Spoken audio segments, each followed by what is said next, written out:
হৃদ মায়ার প্রেমগাথা লিখেছেন রিক্তা ইসলাম মায়া। আজকে থাকছে উপন্যাসটির ৫৬তম পর্ব।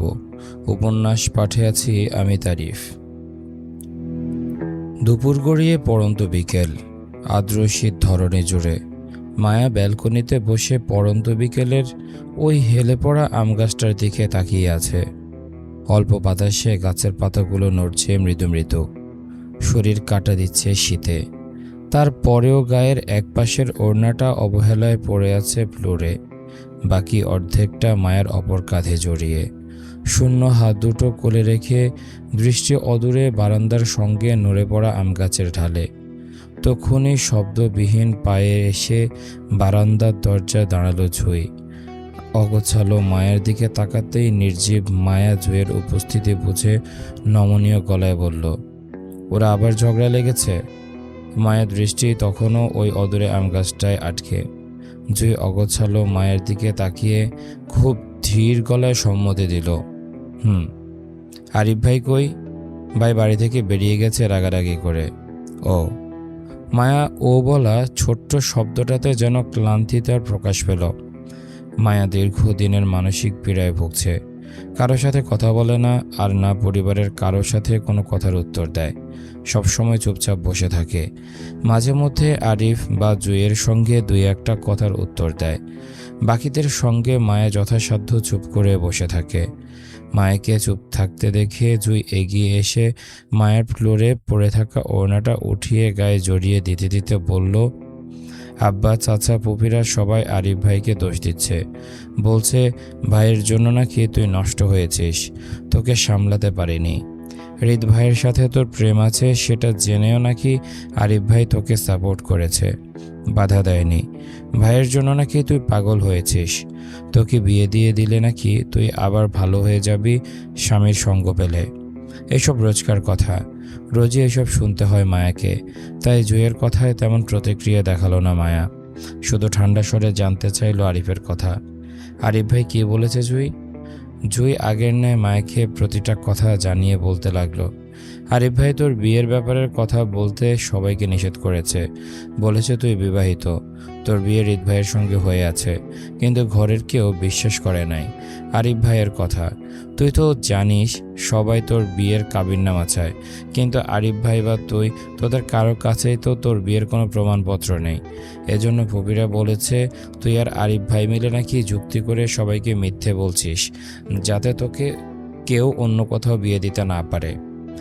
জুঁইয়ের পই পই সবগুলো কথা শুনেও মায়ের প্রতিক্রিয়া দেখালো না, শুধু চোখ ভরা অশ্রু জড়ালো, গাল ভিজে গেল নোনা জলে।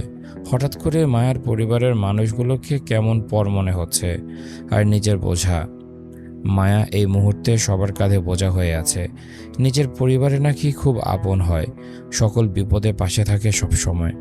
আজ মায়ার পরিবারও মায়ের পাশে আছে, তবে সমাজের কাছে সম্মান বাঁচানোর ভয়ে পাশে আছে।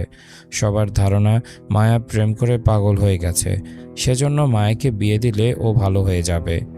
ওর স্বামী সবসময় পাশে থাকলে মায়া দ্রুত হৃদ খানকে ভুলে গিয়ে প্রেম থেকে বেরিয়ে আসবে।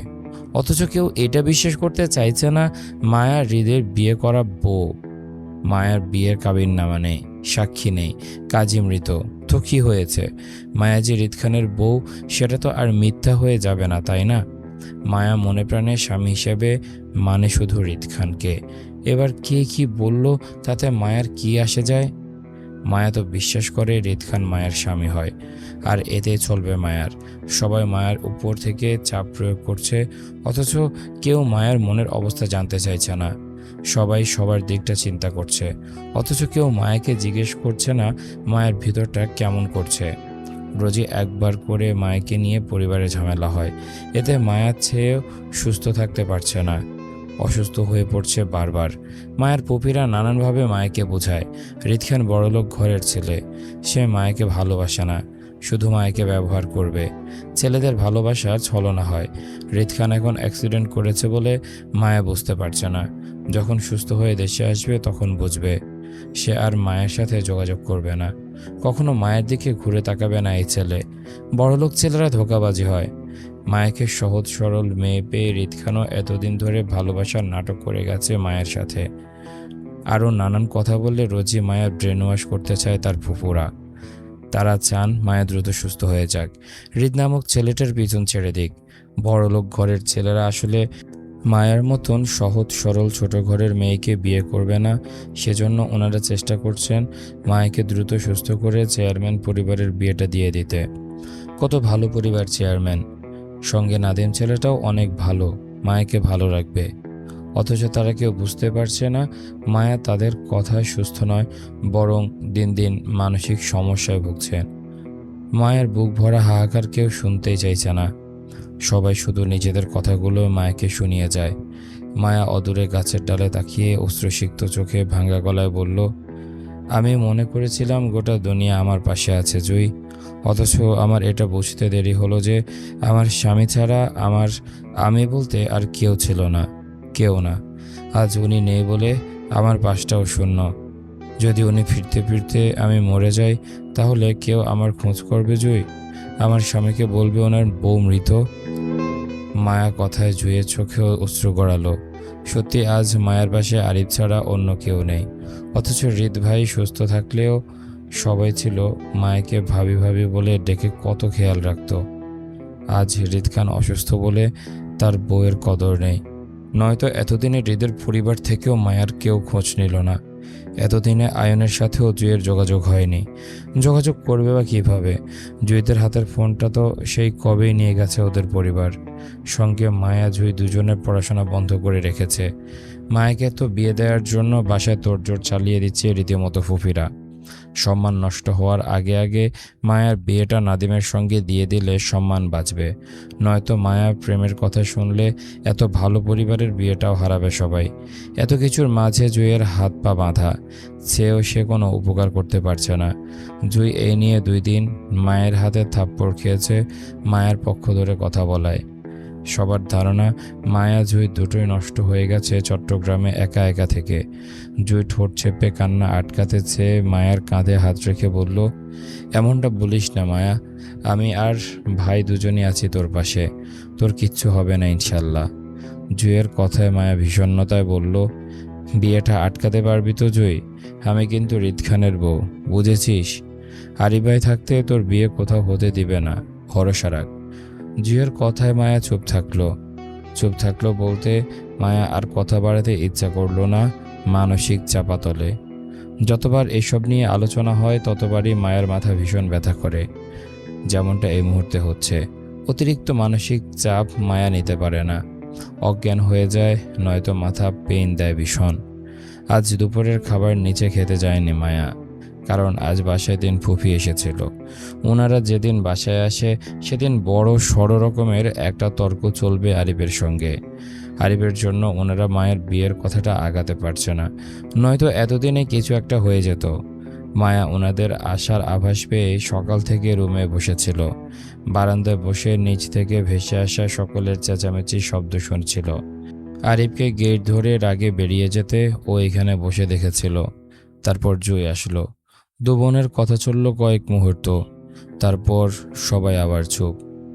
আজকাল মায়াকে নিয়ে পরিবারে প্রায় তর্ক বিতর্কের যুদ্ধ হয়। মায়া পক্ষ হয়ে যুদ্ধ চালিয়ে যায় একা আরিফ, আর মায়ার বিপক্ষে থাকে সকলেই, বিশেষ করে মায়ার চাচা আর 3 ফুফি। পরিবারের কম বেশি সকলে মায়ের অবস্থানের জন্য আরিফকে দোষী করে, অথচ আরিফ সেসব কখনো পাত্তা দেয় না। কারণ সে দেখেছে হৃদের চোখে বোনের জন্য সত্যিকারের ভালোবাসা। আজ হৃদ পাশে নেই বলে বড় ভাই হিসেবে আরিফ যে তাদের ভালোবাসার পাশে থাকবে না সেটা তো নয়, তাই না? মায়ের পরিবার নানান যুক্তি দেখায় খানবাড়ির বিরুদ্ধে। সবগুলো যুক্তি যে অহেতুক সেটা নয়, যুক্তিযুক্ত কারণই দেখায়। মায়ের পরিবারের ধারণা খানবাড়ির কেউ মায়াকে তাদের ছেলের যোগ্য পাত্রী বলে মনে করে না, আর না কখনো যোগ্য মনে করবে। বড়লোক ঘরের ছেলে হৃদ খান, তার জন্য বংশগত বড়লোক ঘরের মেয়ে বউ করে আনবে খানবাড়ির লোক। অযথা মায়ের পেছনে সময় নষ্ট করবে না তারা। তাছাড়া হৃদ খান যদি সত্যি মায়াকে এত ভালোবাসতো, তাহলে ছেলে ভালোবাসার মান রাখতে অ্যাক্সিডেন্টের এতদিন পর কেন ওই বাড়ির কেউ মায়ের খবর নিল না এখনো? কেন ছেলের অ্যাক্সিডেন্টের 30 দিন পরও কেউ মায়ের সঙ্গে যোগাযোগ করতে চাইল না? 1 মাস পর্যন্ত কি খান পরিবারের ছোট বড় সবাই ব্যস্ত হয়ে আছে যে 2 মিনিট সময় নিয়ে ছেলের বউয়ের খোঁজ নিতে পারছে না? আসলে মায়া কারো বউটও নয়। বউ হলে অবশ্যই মায়ের খোঁজ নিত ওই বাড়ির মানুষজন। যে বিয়ের কাবিন নেই, সাক্ষী নেই, কোনো কিছু নেই, সেখানে আবার কিসের বিয়ে? কাবিন সাক্ষী ছাড়া কি বিয়ে হয় নাকি? আবার শুনেছে এই বিয়ের কাজীও নাকি জীবিত নেই। যত সব মিথ্যা কথা, মিথ্যা বাহানা। একটা বিয়ের কি সব কিছুই গায়েব হয়ে যায় নাকি? সামান্য একটা ছবি তো থাকবে দুজনের এই বিয়ের, তাই না? সবসময় আরিফ বা মায়ের মুখে শুনে এসেছে যে মায়ের বিয়ে হয়েছে রিদ খানের সঙ্গে, কিন্তু কখনো প্রমাণ পায়নি। এই যুগে এসে কি কেউ মুখের কথা বিশ্বাস করে প্রমাণ ছাড়া? মুখে মুখে তো মানুষ মিথ্যাও বলে বেড়ায়। যেমন মায়া নিজের প্রেমিকের জন্য পাগল হয়ে সবাইকে মিথ্যা বলে বেড়াচ্ছে বিয়ে নিয়ে, আর আরিফ বোনের কষ্টে অন্ধ হয়ে সেও মায়াকে সাপোর্ট করছে মিথ্যা রটানোতে। নয়তো আরিফ নিজেও তো প্রমাণ করতে পারছে না মায়ার কখন হৃদের সঙ্গে বিয়ে হয়েছিল সেটা নিয়ে। বসার ঘরে এসব নিয়ে আলোচনা হচ্ছিল মায়ের 3 ফুপিদের মধ্যে। শুক্রবার হওয়ায় বাড়ির সকল ছেলেরাই আজ বাড়িতে, তবে এই সময় জুমার নামাজে গেছে বাড়ির পাশের মসজিদে। রেহানা বেগমের সঙ্গে জুয়ের মা সাবিনা বেগম দাঁড়িয়ে হাতে হাতে রান্নার কাজ সারছেন স্বামী বাসুরদের ফেরার আগে আগে। বাসায় এমনি কলহের শেষ নেই, আর রান্নায় দেরি হলে যদিও আবার কেউ রেগে যায় তো উনার স্বামী এমনি বারুদের মতন জ্বলে ওঠে সবসময়। আজ আবার 3 বোনের আগমন হয়েছে এই বেলায়। এবার নিশ্চয় আবারও ঝামেলা হবে বাসায়। মায়াকে নিয়ে এটা সেটা বলে ভাইদের কান ভরবে এখন। মায়ের ফুপিরা আবার একটু বেশি তেজি, চুন থেকে পান খসতে রেগে যান তারা। জুয়ের মা সাবিনা বেগমের হাতে হাতে রান্নাঘরের কাজ শেষ করছেন আর বারবার অপরাধী দৃষ্টিতে রেহানা বেগমের দিকে তাকাচ্ছেন। নিজের ছেলে মেয়েদের নিয়ে কেউ এত সমালোচনা করলে কোনো মাই সহ্য করবে না কখনো। ওনার একটা মেয়েই জুই। জুইকে নিয়ে বাসায় এত কিছু হলে তিনি সে কখন বাসা কান্নাকাটি চিৎকার করে মাথায় তুলে রাখতেন। অথচ রেহানা ভাবি বড় ধৈর্যশীল মানুষ। আদুরে ছোট মেয়েকে নিয়ে সবার এত কিছু বলার পরেও আজ পর্যন্ত ওনাকে কখনো কাঁদতে দেখেনি সাবিনা বেগম। বসার ঘর থেকে 3 বোনের কথাবার্তা শোনা যাচ্ছে রান্নাঘর পর্যন্ত। সাবিনা বেগমের কানে যখন কথাগুলো আসছে তখন নিশ্চয় বড় ভাবির কানেও যাচ্ছে। আগে মায়াকে নিয়ে কেউ কিছু বললে চেতে উঠতেন তিনি, কিন্তু আজকাল তিনি প্রতিক্রিয়া দেখান না, চুপ থাকেন। সাবিনা বেগমের ধারণা তিনি হয়তো মায়ের উপর ভীষণ রেগে আছেন, তার জন্য চুপ থাকেন সব কিছুতে। সাবিনা বেগমের মনস্তাত্ত্বিক ভাবনার মাঝে হাতে খুন্তিটা তেলে ভাজার উপর চালাতে চালাতে হঠাৎই ঠাস করে ছেড়ে দেন রেহানা বেগম। ভেজা হাতটা শাড়ির আঁচলে মুছতে মুছতে এগুলো বসার ঘরের দিকে। রেহানা বেগমকে বসার ঘরের দিকে যেতে দেখে আঁতকে উঠল সাবিনা বেগম। তৎক্ষণাৎ গ্যাসের চুলাটি বন্ধ করে তিনিও পিছন পিছন ছুটল রেহানা বেগমের। বড় ভাবি চেতেছেন মানে এখন নিশ্চয় ছোটখাটো একটা যুদ্ধ চলবে। সাবিনা বেগম আজ বড় ভাবির পক্ষেই থাকবেন। এই 3টা বোন সবসময় বাপের বাড়ি এসে বেশি জ্বালায়। ওনারা কেউ কিছু বলতে পারে না স্বামীদের ভয়ে। আজ আর থেমে থাকবে না বড় ভাবির সঙ্গে তিনি। এই বোনদের একটা বিহিত করবে। আমার মেয়ে খারাপ, আমি মেয়ে মানুষ করতে পারি নাই, তারপরেও আপনারা কেন আমার মেয়েটাকে রেহাই দিচ্ছেন না? মেয়েটার এত অসুস্থতার মাঝেও কেন মেয়েটার উপর আপনারা এত জুলুম করছেন? রোজ রোজ কেন আমার মেয়েটাকে নিয়ে আপনারা এই বাড়িতে ঝামেলা করেন? আপনাদের মানসিক টর্চারের জন্য আমার মেয়েটা সুস্থ হচ্ছে না। আল্লাহর ওয়াস্তে এবার আমার মেয়েকে ছেড়ে দিন। ও ছোট মানুষ, বয়সের দোষে না হয় একটা ভুল করে ফেলেছে, তাই বলে আপনারা সবাই মিলে আমার বাচ্চা মেয়েটাকে শুলে চড়াবেন? আপনাদেরও তো মেয়ে আছে, তাহলে আমার মেয়ের সাথেই কেন এত জুলুম করছেন? রেহানা বেগমের কথায় ছুটে যান 3 বোন। মায়ের 3 ফুপির মধ্যে ছোট ফুপি সালেহা বেশ তীক্ষ্ণ। তিনি সব কিছুতে কারণ বের করে যুক্তি দেখান। ওনার কথা বাকি 2 বোন 2 ভাই শুনেও বেশি। সালেহার 2 বোন ফাহেমা আর মাজিদা কিছু বলার আগে চেতে ওঠেন সালেহা বেগম। তিনি রেহানা বেগমের কথায় ছুটে গিয়ে রেগে বললেন, আমাদের বাসায় মেয়ে আছে ভাবি, তবে তোমার মেয়ের মতো মেয়ে আমরা পেটে ধরিনি, যে মেয়ে বাপ দাদার নাম প্রভাবে। তোমার সম্মান তো আর যাচ্ছে না ভাবি, তুমি হলে পরের মেয়ে। সম্মান নষ্ট তো হচ্ছে আমাদের বাপ ভাইয়ের। বাইরে বের হয়ে ঘুরে দেখো মানুষ কি বলে তোমার মেয়েকে নিয়ে। 1 কান 2 কান হতে হতে এখন সবাই বলা বলি করছে তোমার মেয়ে প্রেমের চাকা খেয়ে বাড়িতে পাগল হয়ে বসে আছে। মেয়ে মানুষের একটু বদনাম হলে সমাজে চোখে পচে যায়। এই সমাজে মেয়ে মানুষের চরিত্র হতে হবে নিষ্পাপ, কলঙ্কহীন, নয়তো ভালো করে বিয়ে দেওয়া যায় না। এই সমাজে পুরুষ মানুষের কলঙ্ক হয় না, মেয়েদের হয়। তোমার মেয়ে আমাদের রক্ত, তাই রক্তকে কেউ কিছু বললে শরীরে এমনই আগুন লাগে। সেজন্য চাচ্ছি মেয়েটার ভালো হোক। সময় থাকতে ভালোই ভালোই কারো সাথে মেয়েটার বিয়ে দিতে পারলে মেয়েটা সুস্থ হয়ে যেত, সঙ্গে এসব বদনামও ধামাচাপা হয়ে যেত। কিন্তু তোমাদের মা ছেলের মতিগতি তো অন্যরকম। যতদিন মেয়েটা না পচে যায় ততদিন তোমাদের শান্তি নাই।